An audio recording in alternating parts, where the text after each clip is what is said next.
Paz e saúde a todos. Louvado seja o nome do Senhor Jesus. Eu gostaria que você abrisse sua Bíblia no Salmo de número 30. Nós vamos ler dois versículos, o versículo 4 e o versículo de número 5. Salmo capítulo 30, versículo 4 e 5. Diz assim a palavra do Senhor. Salmodiai ao Senhor, vós que sois seus santos, e dai graças ao seu santo nome, porque não passa de um momento a sua ira, o seu favor dura a vida inteira. Ao anoitecer pode vir o choro, mas a alegria vem pela manhã. Vamos ter uma palavra de oração? Pai, nós rogamos ao Senhor que o Senhor fale conosco no dia de hoje, que a Tua palavra possa ser acolhida por nosso coração e mente, e que possamos, depois de ouvir a Tua palavra, sairmos diferentes, possamos amá-lo mais, possamos desejá-lo mais, possamos servi-lo melhor. Que o Senhor nos ajude, a todos os que estão ouvindo essa palavra no dia de hoje. Em nome de Jesus que oramos. Amém. O Salmo de número 30 é um salmo de gratidão. O salmista Davi, ele está comemorando um livramento, depois de ter passado por um perigo, ou talvez muitos estudiosos dizem que uma enfermidade gravíssima, a ponto dele dizer no versículo 3, da cova fizeste subir a minha alma. Ele expressa sua gratidão à bondade de Deus e vai falando um pouco dessa enfermidade, mas principalmente a sua profunda gratidão a Deus pelo livramento que Deus lhe proporcionou. Ele passou por essa tribulação, esse sofrimento, essa dificuldade, mas Deus de alguma forma o livrou. E ele entende, ele percebe a bondade de Deus e ele agradece ao Senhor. Tanto que nós lemos o versículo 4, ele diz: salmodiai ao Senhor, louvai a Deus, adorai ao Senhor, vós que sois seus santos, e dai graças ao seu nome. E aí nos vem uma pergunta, né? Como enxergar graça em meio à desgraça, a uma situação difícil? Como ter alegria, quando ele diz salmodiai, em meio à dor e ao sofrimento? Ou ainda, como ter gratidão em meio ou diante do infortúnio? Né? Quem aqui não tem uma história difícil? Um período trágico que você atravessou, um revés financeiro, uma perda, uma situação que fez com que você perdesse o sono. O salmista, aqui no caso Davi, ele escreve esse salmo após ele ter atravessado uma situação difícil, né? Após ele ter passado por um momento trágico, como esses momentos que eu e você passamos, e muitos no mundo hoje, pelo menos há um ano, estão passando. Enfim, todos nós, com certeza, sem exceção, temos uma história de dificuldade a contar. Uma daquelas histórias que quando a gente começa a testemunhar, ou quando a gente começa a falar, as lágrimas começam a escorrer, ou no mínimo, os nossos olhos ficam marejados. Situações que marcaram, que ainda têm profundas cicatrizes que marcaram a nossa alma, que só de lembrar já nos emociona. O salmista, no versículo 4, apesar disso, ele está convidando a congregação a salmodiar, a louvar, a adorar, como falamos ainda há pouco. E no versículo 5, ele explica um pouco essa razão, ou até mesmo ele nos traz no versículo 5, um ensino sobre aquela experiência que ele atravessou, aquela experiência que de alguma maneira ele passou e lhe marcou. E me parece que é muito mais do que uma simples cura.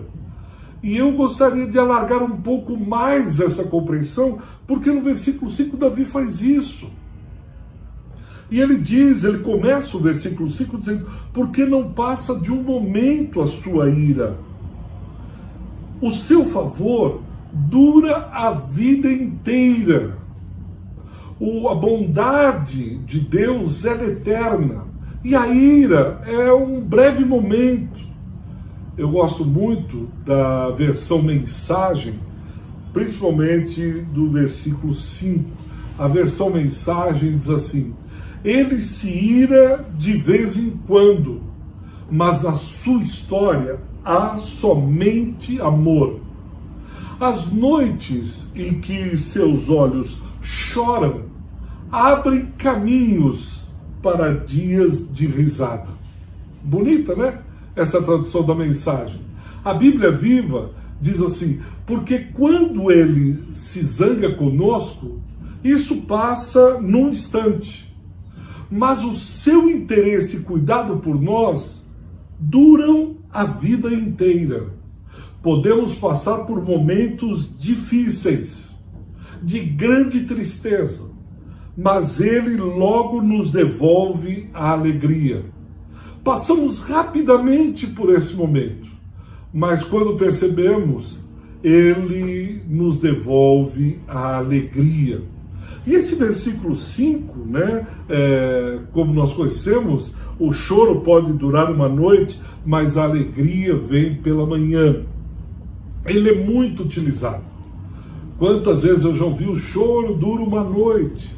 Esse verso já foi cantado, declamado, utilizado como consolo daqueles que sofrem e até mesmo profetizado por pessoas. Olha, irmão, o choro pode durar uma noite, mas a alegria vem pela manhã. Aguenta firme aí.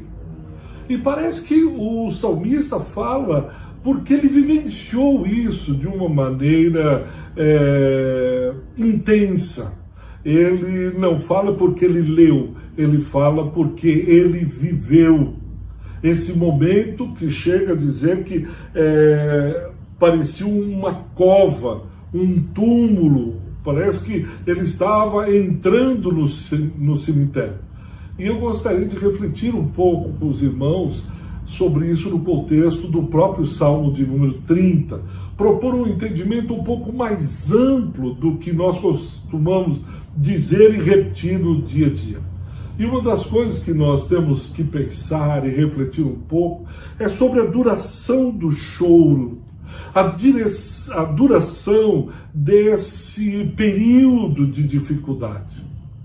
É claro que nós entendemos, quando lemos um primeiro momento, que esse período de choro, ele pode durar uma noite, ele pode vir e passa uma noite de 6 a 8 horas, lá das 22 horas da noite até as 6 da manhã, aí nós acordamos, aí a alegria chega e parece que as coisas se passaram, né? Pegamos esse pensamento e transportamos para a vida. E quando nós fazemos essa passagem daqui das Escrituras para a vida, parece que nós percebemos que a coisa não é tão simples assim. Não é como nós imaginamos. Creio que nesse salmo, Davi está nos dando essa noção desse período de tempo, que não é simplesmente um período de tempo das 10 da noite às 6 da manhã. Claro que você vai dizer: pastor, não, isso aí é tranquilo, eu sei, eu entendo que não é das 8 horas, que não é um dia, etc. Qual o problema? Onde que o senhor está querendo chegar com isso? O problema está quando, ao entrarmos no período de dificuldade, no tempo de intensa tribulação, nos desesperarmos pelo fato de que, conforme a tribulação persevera, se prolonga. Começamos a desesperar, a chatear, a esmorecer, a enfraquecer. Aquele período da noite parece que se prolonga e vai indo. A gente diz, olha, não acaba mais. Essa tribulação, esse sofrimento, essa dor parece não ter fim. E conforme vão sendo prolongados esses períodos, esses momentos em que amanhã não chega, a luz do dia não vem, Provérbios 3,12 diz que a esperança adiada faz o coração ficar doente. Nós corremos o risco de termos o coração adoecido. Provérbios vai dizer que o coração é a fonte da vida. De tudo que se deve guardar, guarda o teu coração, porque dele procedem as fontes de vida. E o próprio Provérbios capítulo 3, versículo 12, vai dizer que a esperança adiada, amanhã que não vem, o dia que não chega, ele adoece o nosso coração. Então esse período da noite, esse período da dor, esse tempo de sofrimento, nós podemos nos chocar com ele no sentido de que nós vivemos uma cultura que é imediatista, instantânea, frenética. E nós temos uma enorme dificuldade em esperar. Acima de tudo, em desenvolver a perseverança. Assim que os resultados não vêm, assim que aquilo que nós achávamos que vinha não vem, aquela porta de emprego que a gente já está esperando há tanto tempo, aquele casamento, aquele problema com o filho, ou aquilo outro não chega, a gente começa a adoecer. E não são poucos os que desistem. A gente percebe isso principalmente nos jovens. Ele termina o ensino médio, vai fazer uma faculdade, ele começa a olhar, nossa, essa faculdade aqui, 6 anos, 5 anos, é muito tempo, eu vou fazer essa aqui com 2 anos, aí eu já saio, já me formo, já começo a trabalhar, tenho o meu dinheiro e quero me casar, ou quero viajar. Há alguns anos que eu trabalho em seminários, escolas de teologia, e eu me lembro muito bem que os seminários, eles tinham uma formação de 4, às vezes 5 anos. Na Igreja Católica você tem mais 4 ou 5 anos de filosofia. E esses cursos parece que estão minguando. 3 anos parece uma eternidade, 5 anos, nem pensar. Um dia desse eu recebi um folheto de um curso que formava doutores, doutor em teologia em 6 meses, e ainda à distância. E muita gente procurando esses cursos, porque eu quero diploma, eu quero rapidez. Eu não posso ficar 3, 4 anos num banco de uma faculdade. Eu tenho muito mais coisa para fazer. Lendo uma reportagem recente também sobre os líderes, os CEOs das grandes empresas, cada vez mais jovens, as empresas recrutando cada vez mais jovens líderes, que assumem responsabilidades altíssimas dentro da empresa, na liderança de igreja, às vezes com 18, 19, 20 anos. E o maior número de estresse que nós temos hoje são jovens de 26 a 30 anos. Com 26 a 30 anos ele já está esgotado, ele está cansado. Não, eu não estou dizendo que isso é errado, você ter líderes jovens na igreja. Nós temos o caso de Charles Spurgeon, na Inglaterra, com 18, 19 anos ele já pregava, já tinha um ministério crescendo. Nós temos aí o próprio Timóteo, um jovem discípulo de Paulo, assumindo a igreja. Mas é que a maturação, a experiência, a maturação intelectual, a formação do caráter, para que esses jovens possam estar desenvolvendo liderança, paciência, perseverança, para quando vir uma noite escura, uma tribulação que se prolonga, eles terem firmeza, perseverança, eles terem aquele caráter, aquela firmeza em Cristo, para enfrentarem a longa noite escura. E aí nós começamos a olhar para esse tempo, né, de choro, e começamos a medir. Começamos a ouvir os coachings ministeriais, ou coachings empresariais, dizendo que você é um guerreiro, você é um vitorioso. E começam as lições: 5 passos para o sucesso profissional, 3 segredos para um grande ministério. Chegue na frente dos concorrentes desenvolvendo o curso Ctrl X. E aí vai uma enormidade de cursos sendo vendidos, oferecidos na internet, para que você saia na frente. É curso sobre curso, é corrida atrás de corrida, freneticamente. Nos ensinam a calcular o tempo da tribulação, do choro, da dificuldade. E aí nós tentamos desesperadamente domesticar a vida, a fim de que mantenhamos o controle da situação, a fim de que as rédeas não saiam das nossas mãos. E aí, meus irmãos, quando isso vai para o casamento, quando isso chega lá no homem, na mulher, a tragédia é maior ainda. Estamos ao lado de alguém que também está tentando controlar a situação. O período de choro se torna insustentável no matrimônio. Esse período de adversidade, de tragédia, de choro, ele chega no casamento, aí pronto, acabou. Se torna insustentável. Porque nós não conseguimos controlar. Mais do que isso, nós temos alguém do nosso lado que se deita conosco, que levanta conosco. Ele também quer dar certo, ele também quer levar vantagem, mas você também quer, e aí começam as brigas. A vitória deixa de ser conjunta, deixa-se de se ter a parceria desejável e passa a ser individual, e começamos a brigar quem tem razão. Você é insuportável, não tem como conversar com você. Olha a situação que nós nos encontramos.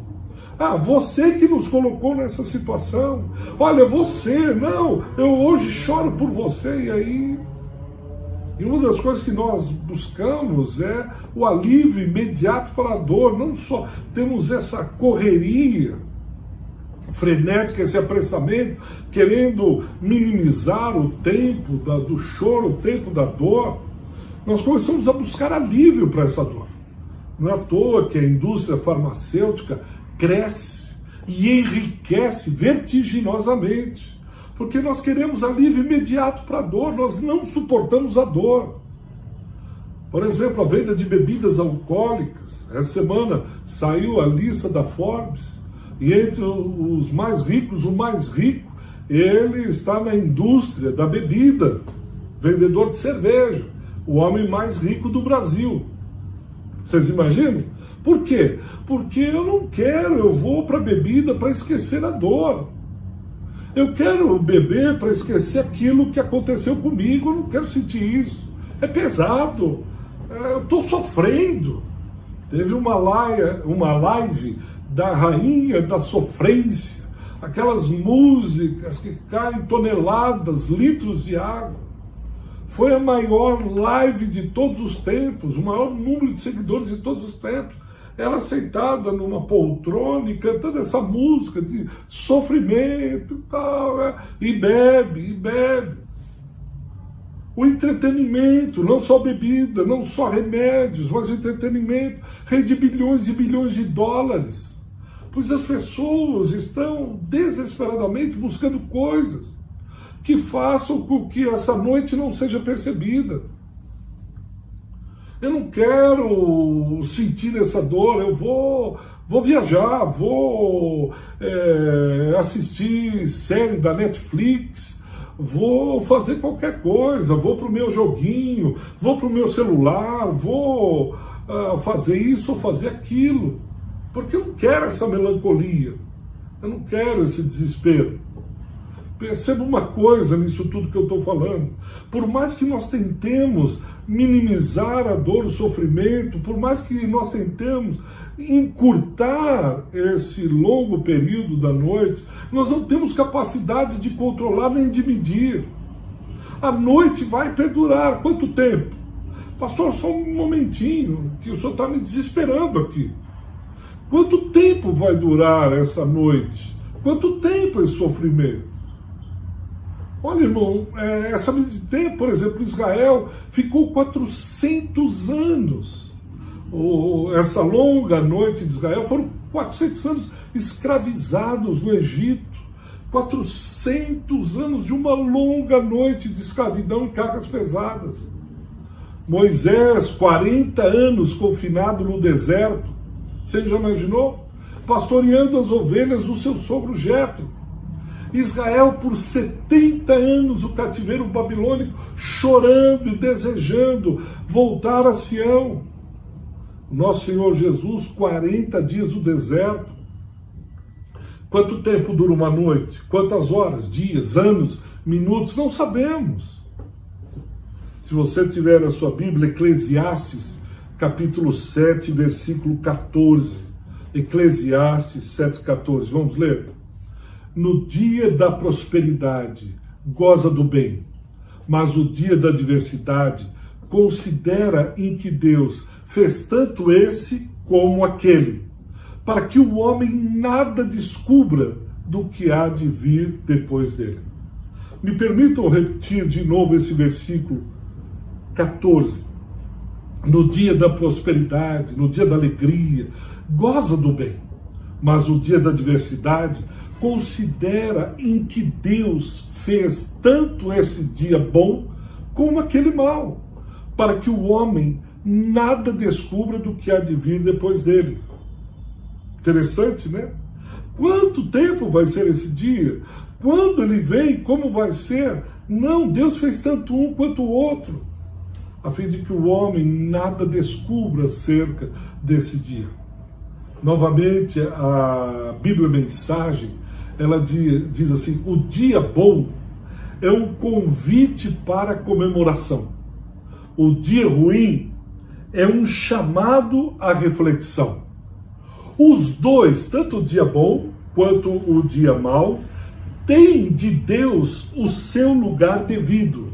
Tanto o dia bom quanto o dia mau têm o seu lugar devido, para que saibamos, olha agora, presta atenção agora, para que saibamos que nada está garantido.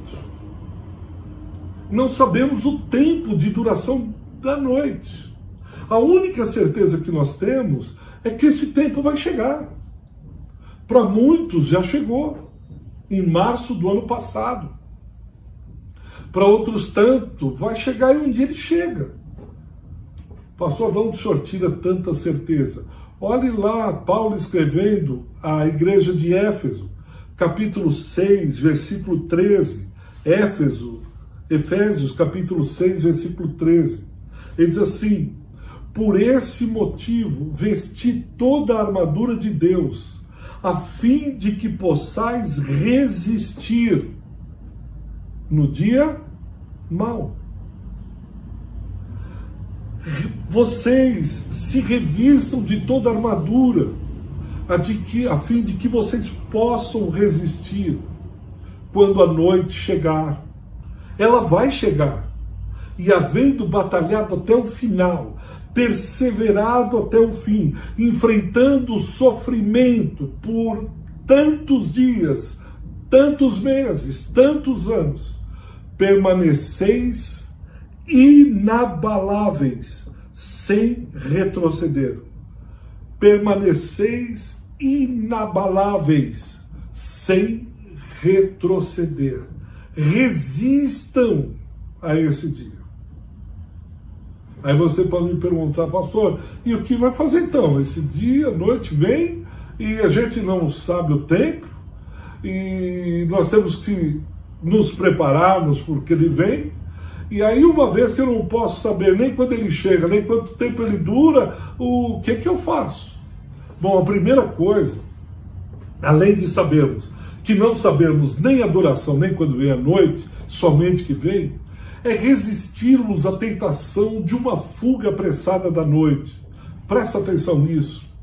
Eu sei que talvez você possa estar ouvindo essa mensagem dizendo: poxa vida, eu estou precisando de uma mensagem up, uma mensagem que me joga para cima, uma mensagem que diga: eu profetizo amanhã essa pandemia vai terminar, eu profetizo amanhã nós terminaremos o isolamento social. Pastor, eu queria uma mensagem que dissesse que o meu trabalho, a minha empresa vai ter um um milagre. Pastor, eu queria que tivesse uma mensagem que dissesse que a partir de amanhã o Brasil vai crescer economicamente.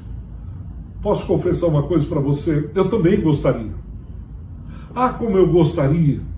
Como eu vi uma série de líderes em abril do ano passado, promovendo um jejum, indo para a televisão, em rede nacional, em todas as redes sociais, apontando o dedo e dizendo: olha, esse jejum vai ser um jejum de arrebentar, esse jejum, a partir desse jejum, Deus vai fazer. E disseram que Deus iria fazer um sem número de coisas, que a partir de maio tudo voltaria ao normal, que depois desse jejum o Brasil se uniria e as coisas, etc. Eu gostaria de ter uma mensagem dessa.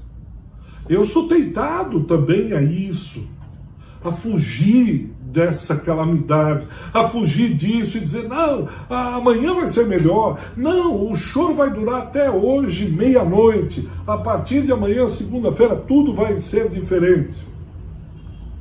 Mas o que eu estou dizendo para vocês resista à tentação da fuga apressada da noite, de pensar que se sofremos, a única coisa que realmente importa é buscar desesperadamente o alívio da dor em qualquer lugar, é escapar a qualquer custo e a qualquer preço dessa situação, dar uma resposta rápida, imediata, simples, fácil, até mesmo encontrar uma saída por qualquer caminho, de qualquer jeito. O importante é um só: a gente sair disso, não importa como, não importam os meios, simplesmente temos que cair fora dessa longa noite.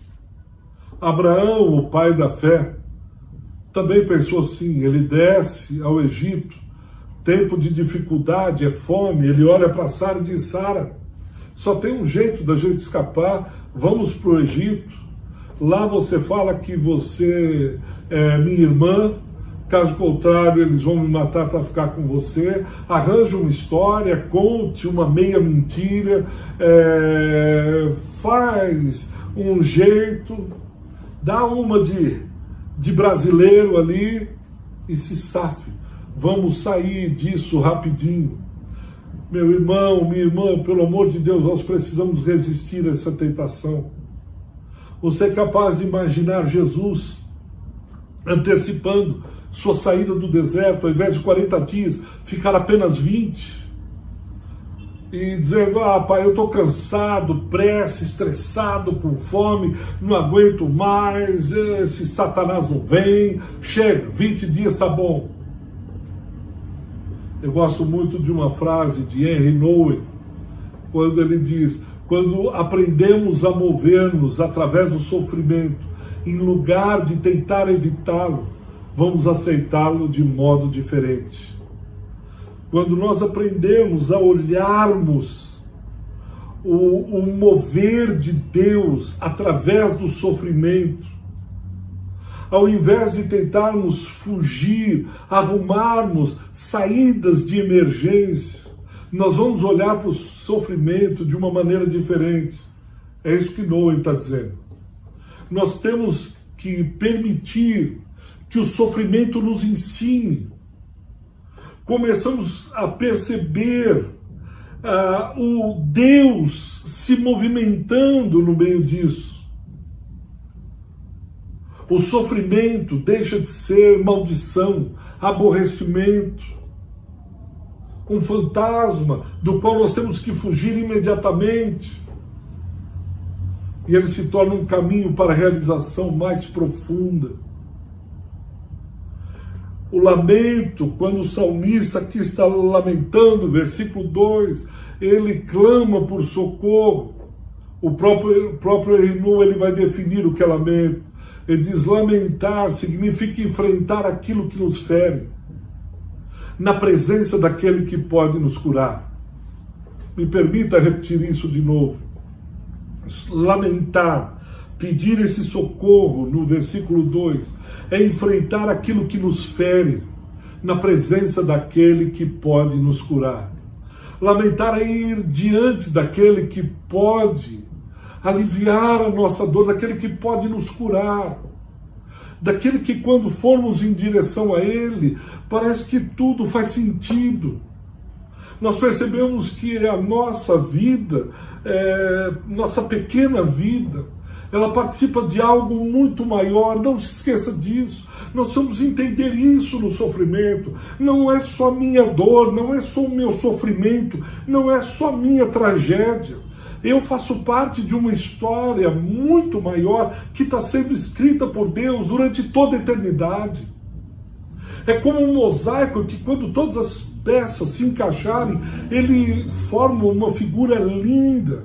Não pode faltar peças. Há uma multidão de vidas à distância, da qual muitos nós nem conhecemos, mas que estão juntos. Abra sua Bíblia na primeira carta de Pedro, capítulo 5, versículo de 7 a 9. 1 Pedro, capítulo 5, versículo 7 a 9. Diz assim: lançando sobre ele toda a vossa ansiedade, porque ele tem cuidado de vós. Sede sóbrios e vigilantes. O diabo, vosso adversário, anda em derredor como um leão que ruge, procurando alguém para devorar. Resisti-lhe firmes na fé, certos de que sofrimentos iguais aos vossos estão se cumprindo na vossa irmandade, espalhada pelo mundo. Há muitos irmãos na Coreia do Norte, alguns lugares da China, que não tem igreja para se reunir, se reúnem escondidos em pequenos grupos, e eles estão ali sob perseguição, eles estão ali não em isolamento social. Isso é o mais tranquilo de todos. Eles estão vendo na Coreia do Norte seus filhos sendo mortos, em alguns países islâmicos, seu pai sendo entregue às autoridades e sendo morto. A irmandade ao redor do mundo está sofrendo. Não sou só eu, não é só você. Nós começamos a olhar o sofrimento e percebemos que somos parte de uma grande família. Como eu posso usar essa longa, escura noite a fim de ver Deus se movendo? Há um caminho através do sofrimento, que certamente não é negá-lo, mas é vivenciá-lo integralmente, é viver e ver Deus no meio do sofrimento. Jesus, ele está prestes a chegar até a cruz, ele está orando, um momento dificílimo, e ele diz: é exatamente para essa hora que eu vim. Pai, seja feita a tua vontade. Mas foi para isso que eu vim. Essa é a minha missão. Eu tenho uma missão. A cruz é o meu objetivo, é o sofrimento, não é a facilidade, não é a tranquilidade. O percurso desde o domingo de Ramos até o domingo da Páscoa nos lembra, nos tira da vida fácil, da vitória triunfante fácil, construída com sonhos, fantasias, desejos egoístas, para nos levar a uma árdua vitória oferecida por Deus, que espera que concretizemos a missão, que cuida de nós, que chega até a cruz, ao objetivo. A questão, então, eu preciso terminar, mas a questão não é aquilo que nos acontece, mas a maneira como eu vou reagir diante daquilo que nos acontece. O problema não é só o sofrimento que essa pandemia tem trazido. A questão principal não é essa longa noite escura que nós estamos atravessando, mas como eu vou enfrentá-la, como eu vou reagir a isso. Como eu reajo diante da desgraça? Como eu reajo diante do momento de tragédia? E aí eu posso escolher a maneira como eu vou reagir. Eu posso reagir me ressentindo, ficando magoado com Deus, sentido com o meu Senhor, dizendo eu não merecia isso, porque eu entrei nesse casamento, por que meu filho, isso está acontecendo com ele, por que essa economia, por que isso, aquilo. Eu posso reagir com ressentimento, amargura, ficar magoado, ou eu posso desenvolver a gratidão. Desenvolver a gratidão em meio às longas noites escuras. Eu quero ler o último versículo, versículo 11. Se você estiver com a sua Bíblia aí, Salmo 30, versículo 11. Converteste o meu pranto em folguedo, em alegria, em festa, em dança. Tiraste o meu pano de saco e me cingiste de alegria. A Bíblia Mensagem, ela diz assim: foi o que fizeste. Transformaste meu lamento selvagem em dança. Arrancaste meu lamento e me enfeitastes com flores do campo. A atualizada diz: converteste o meu pranto. A Mensagem diz: transformaste o meu lamento selvagem em dança alegre. Arrancaste o meu lamento. Outra tradução diz: mudaste o meu lamento.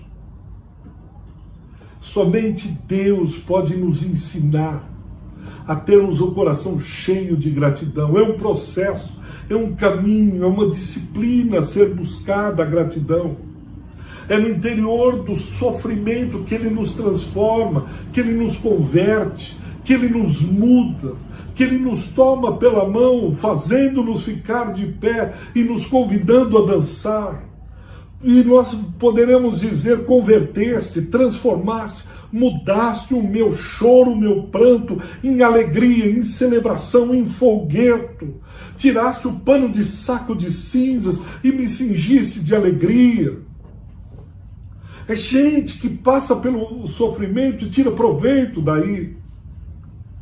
Como pastor, eu já ouvi muito testemunho, muita gente que no gabinete pastoral conta a sua história. E uma dessas me marcou profundamente, uma irmã com suas filhas pequenas. Eu não vou contar toda a história, mas parte. Um marido problemático, um marido com muita agressividade e violência.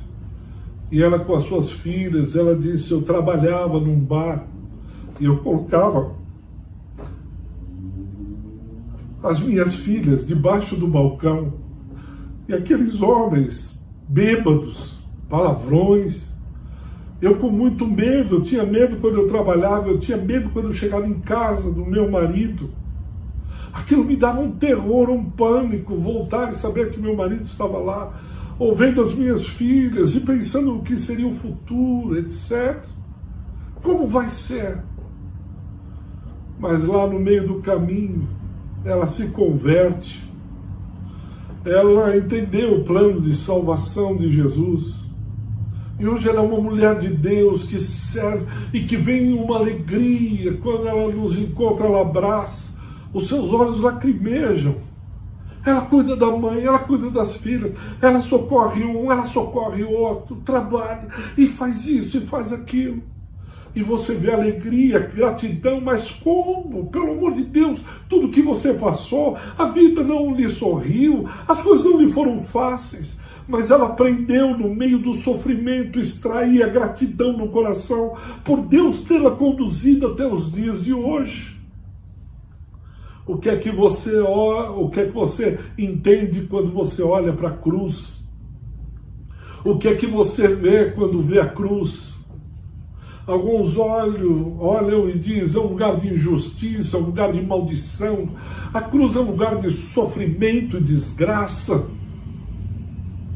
Não faz sentido. Como fizeram isso? Isso é absurdo. Mas há pessoas como Jesus que viu na cruz a graça em meio à dor, ressurreição em meio à morte. É o nosso Cristo dando a sua vida no meio da dor e do sofrimento daquela cruz. Ele grita aos céus: eu amo essa gente, e esse sofrimento trará graça ao povo a que eu tanto amo. Essa minha dor, esse meu escárnio, esse meu sofrimento não se findará com a morte, mas trará a ressurreição da vida, trará o vencimento sobre a morte. O final da história já foi escrito. Esse choro pode durar uma noite, pode durar um mês, um ano, 10 anos, 50 anos, a minha vida inteira. Mas ele redundará em glórias e louvores ao Rei dos Reis e Senhor dos Senhores. Procure enxergar Deus no meio do sofrimento, da dor, entender o seu movimento, entender como ele se move. E um dia desses, no meio da longa e escura noite, você verá uma mão vindo em direção a você, colocando você de pé, em pé, e tirando você para uma longa dança. Converteste o meu pranto em dança, transformaste o meu choro em alegria. A noite pode durar quanto for, mas a alegria vem pela manhã. E aí nós poderemos dizer: nada nos separará do amor de Cristo. E nós tiraremos profundas e belas lições do sofrimento, porque não fugimos dele. E ele certamente virá, nos livrará, e o sol brilhará. Eu gostaria de orar com você. Você que está atravessando essa longa e escura noite.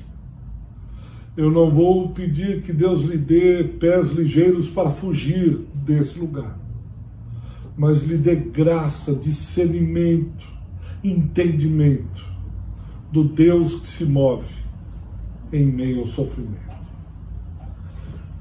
Pai, eu quero rogar em nome de Jesus por esse irmão e por essa irmã, pela tua igreja, que atravessa esse longo período. Quero rogar que a tua graça seja abundante e que a tua igreja aprenda, tenha sensibilidade, discernimento para encontrar Deus no meio disso tudo, no meio dessa adversidade. Que o Senhor nos ajude, em nome e pelo amor de Jesus o Cristo. Amém.